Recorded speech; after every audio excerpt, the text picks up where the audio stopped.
यांच्याबद्दल बोलणार आहे. डॉक्टर बाबासाहेब आंबेडकर यांचे मूळ नाव भीमराव होते. त्यांचे वडील रामजी व्यासंगी शिक्षण विषयात असणारे होते, म्हणून त्यांनी बाबासाहेबांना शिक्षण देण्यास प्रोत्साहन दिले.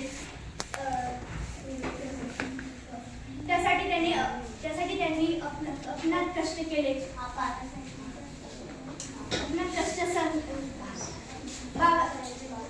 बाबासाहेबांच्या प्रगतीवर त्यांचे बारीक लक्ष होते. डॉक्टर बाबासाहेब आंबेडकर यांची सर्वात जवळचे मित्र म्हणजे पुस्तके. ते पुस्तकात खूप रमायचे. वाचल्यामुळे त्यांचे मन चिंतन करण्याची सवय जडली. कुशाग्रह, बुद्धिमत्ता, उत्तुंग ज्ञान व अखंड वाचनामुळे ते आपल्या राज्यघटनेचे शिल्पकार झाले. या थोर कर्तृत्ववान शिल्पकाराला मी अभिवादन करते आणि थांबते. धन्यवाद कीर्ती. यानंतर इयत्ता 7वीच्या वर्गातील आर्यन याला आपले मनोगत मांडण्यासाठी मी पुढे बोलत आहे.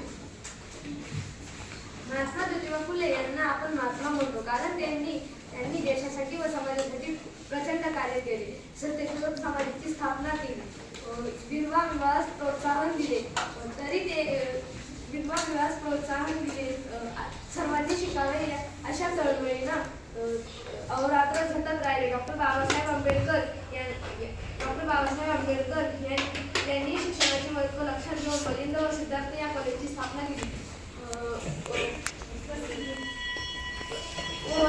निर्माण करून विद्यार्थ्यांची राहण्याची सोय केली. पुस्तकांसारखं दुसरा मित्र नाही असे पुस्तकांसारखं दुसरा मित्र नाही असं आम्ही त्यांच्याकडे आपल्याला त्यांनी संदेश दिला.